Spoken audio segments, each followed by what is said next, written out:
I'm a retired scientist. So I went to school. I'm from Houston, Texas, native, born and raised. I went to school at Xavier University in New Orleans. I said I was going to go to school to be a doctor.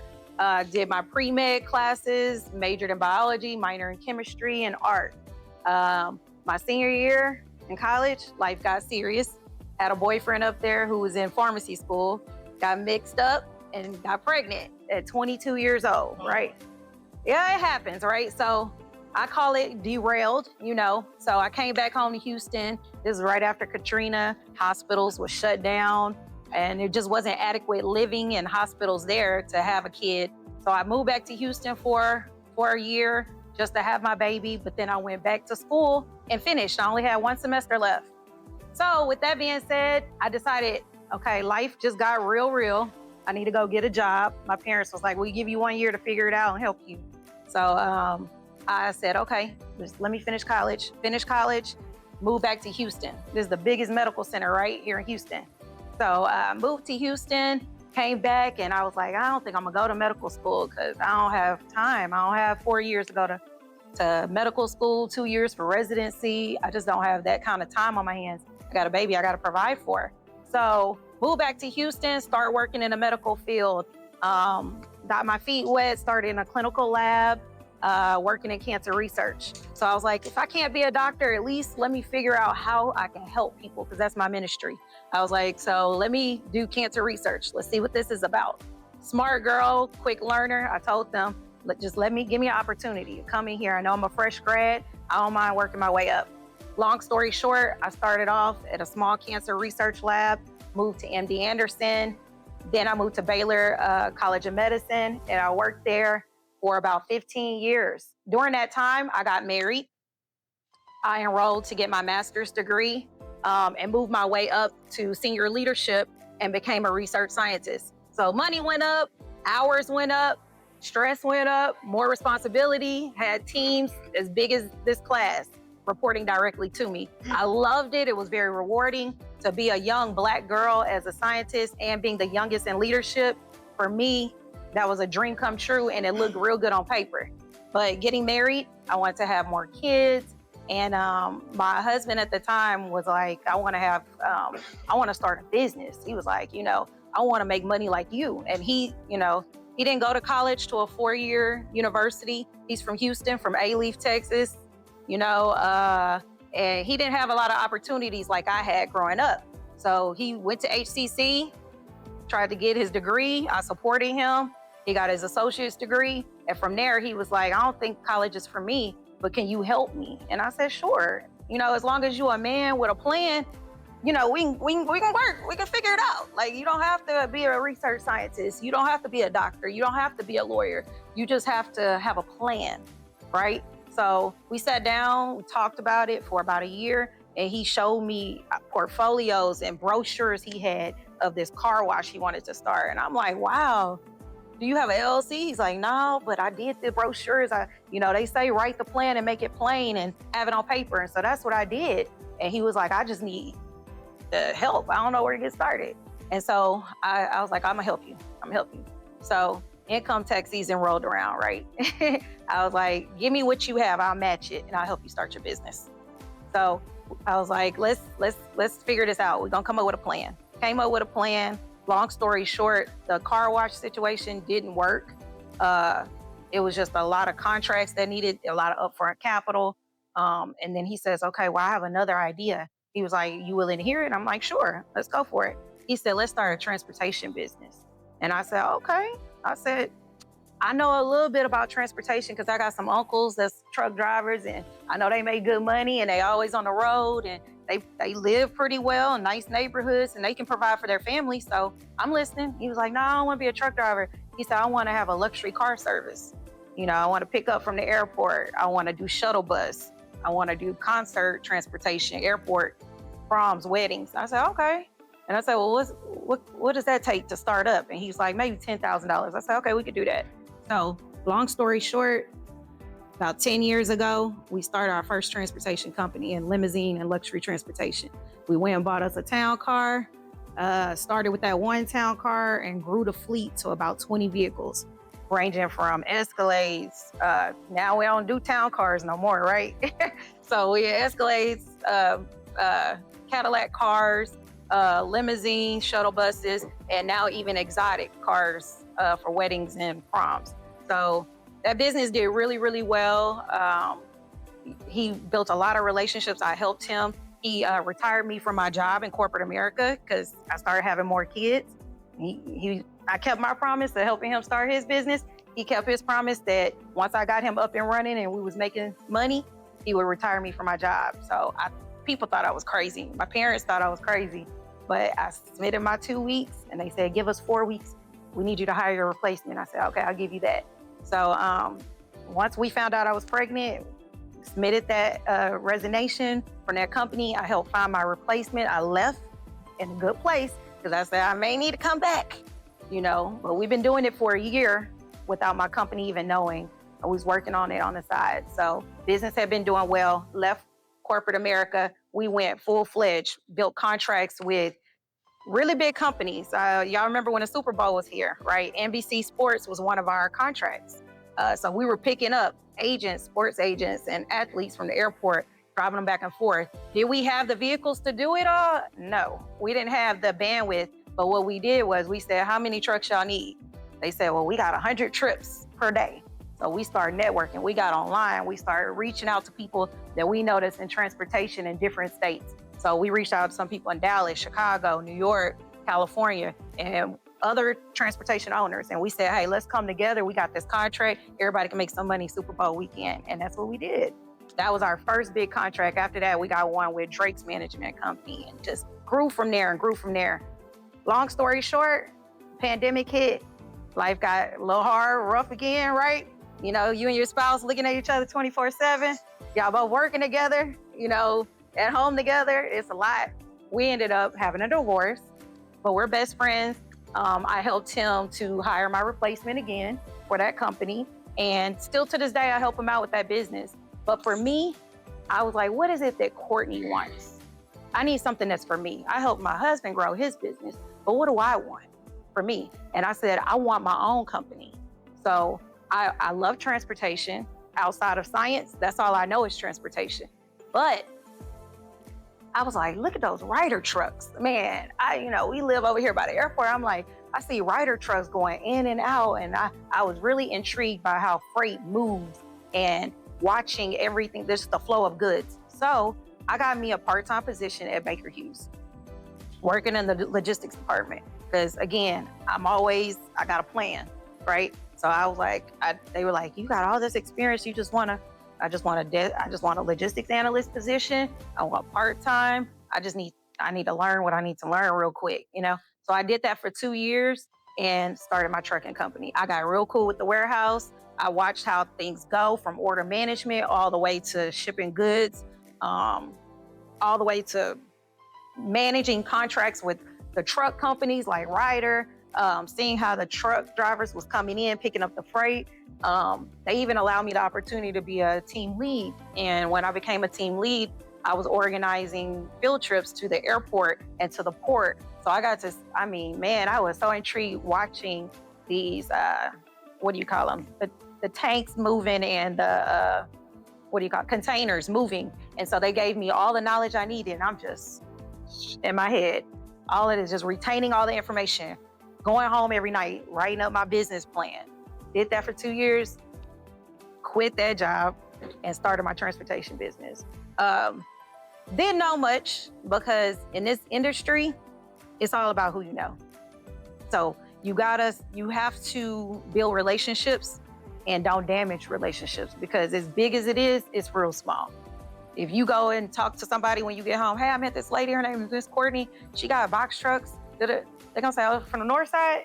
That's how small it is. Everybody know everybody. So just make sure that as you guys are getting started in transportation, that you try not to burn people, try to keep your integrity high and build relationships. It's all about relationship building. You may not have the knowledge, but if you got the relationship, it'll take you far.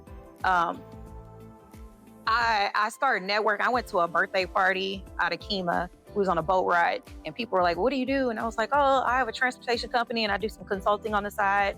And then they was like, oh, wow, my homeboy owns a transportation company. And I said, really? Well, I need to sit down with you guys. Can I take y'all to lunch on Monday? Because I'm just getting started. How long have you been in business? They said 10 years. I said, okay, yeah, I need to meet somebody else who's been in this business, who got skin in the game, somebody who don't mind mentoring me. So long story short, I sat down with them on a Monday. We went to lunch. We talked for 2-3 hours. I said, I just need you to be my mentor. Like, teach me everything that you know about trucking. I want to know everything. He said, slow down. He was like, I'll teach you how to dispatch. He was like, if you learn how to dispatch, you can learn how to run a trucking company. I was like, okay. He was like, I know you're ready to go out here and sign contracts and make money and get these trucks and learn. Start here. Start with dispatching. Learn dispatching. I'll teach you everything you need to know. And he was like, I'll mentor you for 3 months. Come to my office. Me and my wife and my team will teach you everything you need to know for free. And he was like, and I usually charge $10,000 for this. He said, but I'll do it for free, but don't waste my time. Be here on time, Monday through Thursday from 8 to noon. And I sat in a room like this in his suite, in his office, sat at a table. They gave me a computer. I brought me a sheet of paper and pen for 3 months. I was never late. Came in 8 to noon. I learned everything I needed to know. After that, he's still my mentor to this day. But after that, I hit the floor running. I started with 1 box truck, and now I have 5 box trucks and 2 semis. I have a partner out of Dallas, because I have tried to do this by myself. However, it's a lot that comes with running a transportation business. It's a lot of risks associated with it. And if you don't have help, one accident can take you out. I've seen it. It almost happened to me. During the ice storm last year, I had a driver driving to Baton Rouge. He was going somewhere. I don't know where he's going. Florida, I think, but he was driving through Baton Rouge. Black ice on the road. I already told him, shut it down by 10 o'clock. Like, you see ice, it's getting late. I need you to go ahead and shut it down early. He wasn't listening. I went to sleep, woke up 1 o'clock in the morning. He's like, Miss Courtney, I've been in an accident. I'm like, oh man, you ain't listening to me. Slid and hit an emergency vehicle on the side of the road. My truck got totaled, done. He was in the hospital about 5-6 days. So I had to get my truck out of tow. Total loss on that truck. That was my only truck at the time. Driver in the hospital 5 days. Thank God nothing was broken. He was beat up pretty bad. Had to fly him home because I couldn't put him on a bus ride back home because he's sore and banged up by the time he got out the hospital. Had to call some cousins I had in Baton Rouge to help him get in the hotel room because he couldn't even come home after he got discharged from the hospital because he was still too beat up. So he was like, I need a day or two to just rest. So put him in a hotel room, had family bringing him food, making sure, like checking on him, like put your eyes on him, make sure he good. Because he say he good, but he banged up. So, and he pretty strong. So if he say he banged up, I don't know. So I had to do all of that. I say all that to tell you guys, like when you're in an accident, or when you're running your own company, anything can happen in a blink of an eye. You have to have some money stacked. You have to have some money put aside. That's why I, being an owner by myself, partnered with someone. This lady, she's out of Dallas, Texas. I met her at a networking event. Beyonce had this Bay Good Foundation here when she had her concert last year, and they picked 50 of the most influential women who are business owners to come to this lunch, and they were giving away $10,000 scholarships. Why was I sitting at a table next to a lady who was in transportation? Everybody else was like, oh, I have a hair care line. This person over here was like, oh, I sell clothes. And they were like, what do you do? I was like, I got a trucking company. And she was like, oh, well, we need to talk. She was like, I got a trucking company. She'd been in business for 25 years, her and her husband. I was like, look at the Lord. This is amazing. I mean, we were literally sitting at the same table with each other. Exchange business cards, again, networking, always. You never know who you're going to run into, who's going to be able to help you get you to the next level in this business. That's all that it is, really. Exchange contact information. We kept in touch from time to time, but when I had that accident, I reached out to her. I was like, hey, Miss Lucy, I got a situation on my hand. What you think I should do? She was like, oh man, just sign on under me for right now, because your insurance company will drop you if you get in an accident. Y'all do know that, right? Yeah, especially Progressive. So Progressive is one of the #1 commercial policies out there. They'll probably give you a policy today You make one bad mistake, one accident, they ready to drop you and give you 30 days. And you like, so she was like, just sign on to me. I'll charge you, this percent. Let's do that. We'll partner together. And it was a blessing in disguise. Like, and that's another thing. Have money stacked, network, and also you're gonna have to spend a little to make a little in this business. You can't want something for nothing. You cannot expect to partner with somebody or go under somebody's authority and not expect to have to pay. They are assuming all risk when you ride under their authority. So I understood her fee was like a little high, but I needed it because I was about to get dropped in 30 days. I had to come up with a plan, and stopping was not an option for me. Like, I'm on the move. So long story short, we partnered together. In my head, I'm like, we're gonna do this for a year and see what happens. Well, I started another authority, got my insurance up, allowed my authority to mature, because when you guys graduate, you're gonna go out there and you wanna start your own company if you don't wanna lease on to a company, right? And you're gonna wanna get an authority, MC. It takes about 6 months to mature your authority. No brokers or shippers are gonna wanna work with you because you're new, which is unfair to us, right? Because how do you expect me to get the experience if you're not willing to give it to me? But they want somebody who got skin in the game. They wanna know that you're reliable. They wanna know that you're a reputable company. So for me, put that MC on ice, just paid the insurance every month, partner with my friend over here, Miss Lucy out of Dallas, grew my business, 5 trucks, 2 semis later, and here I am. I got 7 trucks. I'm not stopping anything. I had a driver last weekend. Like, it's real. And I'm like, I don't know if I'm cut out for this, because trucking is a lot. So if you're not serious about it, get out now. Don't even start. Get your CDLs, cool. When I first started, my name of my company was Brother and Sister Transport. My brother's from the Army.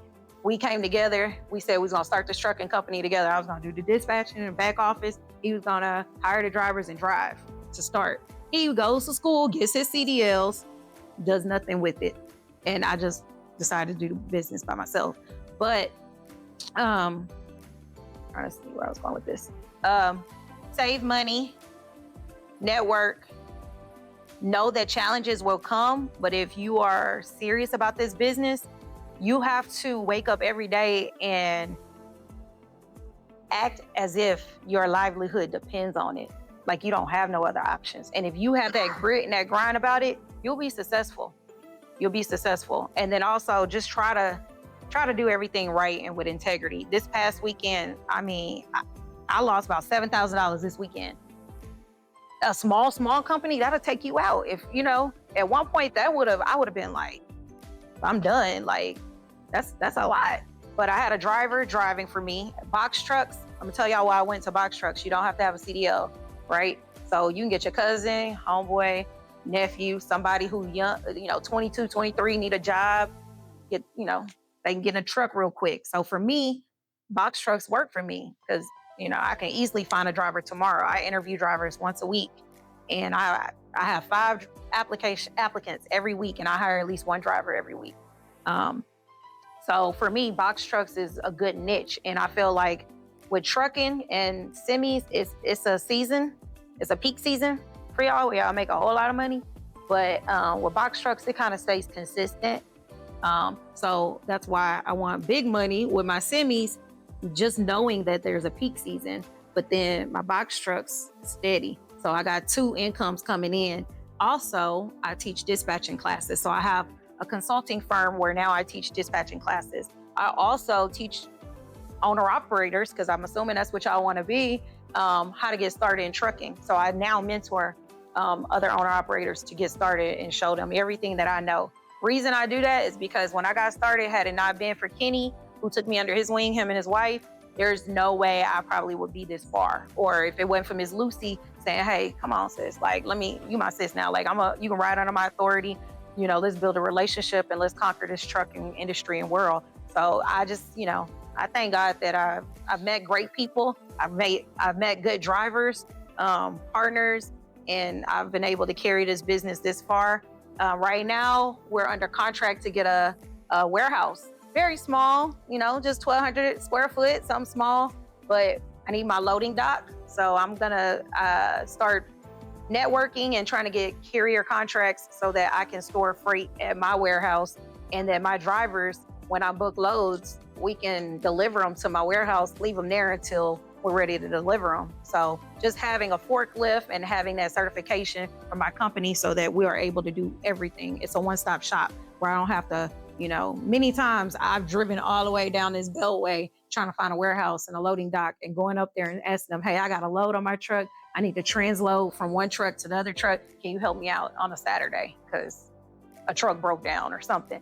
And, every now and then I get some help. Sometimes people are like, I don't want that risk. It's not my product. So they'll tell me no. So found a solution. I'm gonna get my own warehouse.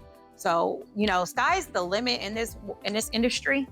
You can build shipper relationships. You don't have to work off load boards. Nobody like working off load boards. But I've been very successful working off load boards. I built a lot of relationships with brokers. I do a good job, make sure my driver's on time, make sure our delivery's on time.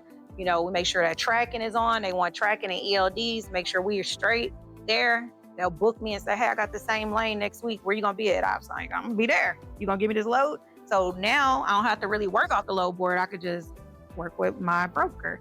But essentially you wanna work with the shipper, because the shipper is giving the load to the broker and the broker is giving you the load. So they just handing it off, but you gotta get your start somewhere, right? So don't despise small beginnings. That's why I say that. So wherever I wake up in the morning at 5:30 in the morning before my drivers are up, I'm planning the day.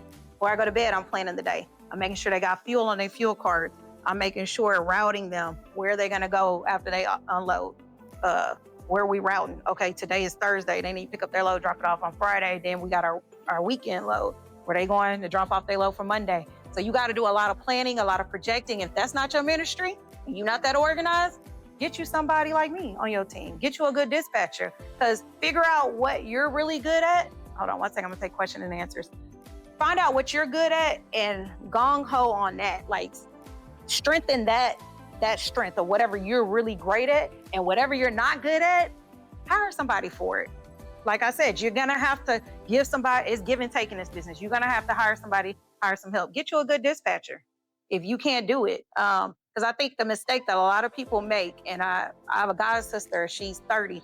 I was looking at her location. I got everybody's location, my family. And she's young and she likes to drink a lot. And she show up at my door at 3 a.m, drunk and hungover. So I'm like, just share your location with me so I can make sure you're okay. I looked at her location last week when I'm tracking my drivers, and she had a CDL school. I was like, oh. So I FaceTime her later in the day when I saw she was moving and away from the drive. I said, you in CDL school, sis? She was like, I'm getting my life right. She was like, my mom and daddy truck drivers, they signed on to FedEx. She was like, they making good money, and I'm just tired of the same old. And gorgeous. She's beautiful, beautiful young girl at CDL school. So I see women taking over in this industry. I have 2 truck driver women who work for me, do it way better than the guys that's on my team. But I tell the guys, me, myself, when I first got started, y'all know what I did? I got in the truck. You gotta know your business from beginning to end. Can't nobody come in there and tell me how a box truck or a truck work. I done drove a big truck. I done drove a box truck. I done drove it from Houston to California with my aunt. Now I ain't go by myself. I took somebody I trust with me. But I went because I wanted to understand from a driver perspective what the day-to-day life is like. Because YouTube University not gonna teach you everything you need to know. CDL school not gonna teach you everything you need to know. And I'm gonna tell you something better. How I got here is because I've had drivers from this school who have come on to my company. So you're not gonna get everything you need to know here, but you need to retain it.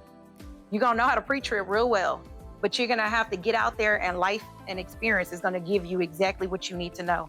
But this is a great start. This is where you need to be to get your CDLs. I mean, some of my best drivers have come out of this school and were prepared, and they have stayed with me and started in a box truck because they couldn't find a job straight off the back. They started with me in box trucks, and then once they got their experience, moved and signed on with C.H. Robinson and like all these big companies, and I wrote their recommendation letter. So it's always, you may not be able to get signed on to FedEx or C.H. Robinson or Schneider or one of those big companies or Landstar, but start off with a small company that you trust. They're not gonna cheat you out of your money and gain your experience, and then go on to a bigger company. Or I've had drivers start here, get the experience with me for about 6-7 months, and went and started their own trucking company and asked me if I help them. Absolutely. So, I want to see you win. I think you guys are going to do great things. Please, please, please, if you don't remember anything I said, just remember that you got to have some money stacked when y'all start making money. Save your money. Network. Networking is probably the key to my success. Hire good drivers. Free trip. Training. Stay up on your trainings. And I would just say, sky, like I said, sky is not the limit. It's your mind. You wake up, I wake up every morning and I'll be like, I need 10K on each truck every week. And it's on a big old bulletin board like this in my office, in my house. And my kids see me and I'm sitting there with my coffee at 5:30 in the morning. And I'm like, if I route them from California to Florida here, and then we move from Florida to Virginia, then we can come back to Texas. Okay, boom, I got my 10K there. This driver, we going from New Mexico, and then we're gonna go to New York, and then we're gonna go here, then we're gonna come back. Oh, this driver, it's a semi, so we don't really need to go that far to get the money. We can go from Texas, Louisiana, Mississippi, and then come on back, and I still make my 10K. So like I tell you, it's easy, you can do it. Study, research, talk to people, get you a mentor, because when I first started, I just knew I wanted to make some money. And I'm gonna be honest with you, my goal was 5K on each truck when I first started. But guess what? The sky is not the limit, your mind is. Once I got stretched and I really saw how this worked, a light bulb went off and I'm like, I'm over here saying I need 5K on each truck just to pay the driver, pay the fuel, pay my factoring company, pay my truck note, and I get whatever's left. No. We're gonna do 10K and I'm gonna make this much, my driver gonna make that much, fuel gonna do this, factoring gonna do this, and we're gonna put a little to the side for maintenance on my truck, a little bit on the side for incidentals like KD, who put me in a situation and he in jail, and they calling me, asking me if I could help bail him out. No. Does he still have a job? No. Can we have a check? No. So, no, absolutely not. So anyway, that's all I have for you guys today. In the future, like I said, I got a warehouse coming up. I'm starting to build relationships with shippers so that I can have longevity in here. I'm trying to get governmental contracts. That's where the money is. So you see me out here, no, Miss Coco is taking over. I'm not gonna stop. I can't do it by myself. I'm building a team and we're gonna do it. So that truck that I had to go recover in Mississippi, it broke down 24 hours later. The axle broke. So I don't know if the axle broke when they towed the truck to the tow yard or what, but I just left that truck there because it's a rental. I left that truck there, called them, told them to tow it, and then I actually had to fly another driver out there, and so they team driving until we make our way back home. So I do it in certain situations like that. In the wintertime, I absolutely team drive. They don't like it. I'm gonna tell y'all, box trucks, they sleep in the truck. It's not a sleeper in there, but they figure it out. So I try not to do a lot of team driving in those trucks. But in the wintertime, we make a lot of money doing that. And that way, when one driving, one sleep. But you're not sleeping like this. You're sleeping kind of, you make it work. Shit, I slept in a box truck before, and I'm kidding. Did I? That's there's this book. It's called From Good to Great, right? And when you look at me, you probably like, oh, she ain't gonna sleep in no truck. 10K, yes. What I need to do, I go put on my boots, grab my coffee. I done slept at truck stops. So that's what I'm saying. Don't tell me, oh, this hard. I don't know how to use a pallet jack. I don't know how to load a truck. I done loaded a truck. I picked up a load in California coming back to Houston. And the shipper told me, when they said, you're the owner? I said, yeah, my driver got sick. Where to load it? And they were like, oh, it's right here. And I'm like, okay, load it up. Put it all the way to the back. We're gonna add something else to it. They were like, we're not loading the truck. You load it. You want the load? Load the truck. I got hot head drivers. Miss Coco, they talking to me crazy. They not my mama. They not my daddy. They don't tell me this. They don't tell me that. And I'm like, do you want to get paid? Load that truck. Now, it ain't every day. Sometimes it's no touch freight. It's not every day, but sometimes you're going to have to load the truck. We just do what we have to do. Help me, help you. And I send them lunch money for the day and they're appreciative. So it is give and take on both ends. But I'm just like, calm down. Get that, you're not my mama, you're not my daddy mentality that's out of your head. Like, This is a business. Block all that out. All you need is that load. And whatever it take for you to get that load, as long as they not putting their hands on you or like violating you, load the truck up. I mean, I'm not lying to you guys. It was 5 guys watching me load the truck. I didn't know how to work a pallet jack. I had just got started in the business and was learning how to drive a box truck. And he said, I'll show you how to use it. I was like, oh God, okay. So he showed me how to use the pallet jack and they watched me. It took me about 3 hours to load the truck. And I did it. And I was sweating. My auntie was mad. She from 5th Ward. She was like, I can't believe they talking to you like. I said, auntie, I got a business. I don't want, it's cool. I'll do it. Just get in the truck. Let me handle it. And she was like, man, I learned something from you today. Once, we calmed down and we on the road leaving, and we were in Beverly Hills picking up this load. And it was a paying real good load coming back home. I needed that load to come back home because we don't drive empty. And she was like, I learned something from you today. She was like, I wanted to get out here and pistol whip him. She was like, I was so mad he was talking to you like that. And they was all sitting out here watching you like it's a show, watching you load the truck. They was wrong for that. And I was like, it is what it is. You got to do what you got to do in order to make ends meet. Like, this is what it costs for us to get home. We got to do it. Like, it is what it is. So I tell my drivers all the time, when they sitting over here complaining, I'm like, baby, you're not cut out for this. That's okay. On Wednesday, I'm gonna hire a new driver. Like, it's fine. And we can still be friends and I'll help you and I'll send a reference letter, but this not for you. Put on some gloves and load this truck. Let's go. Like, come on. Like, stay focused. It's okay. But if I can sleep in a truck, I can load a truck, I can strap it down, I can do it all. There's nothing that you can't do. Hey, y'all. These women, give her a hand, y'all. Thank you, guys. Thank you so much.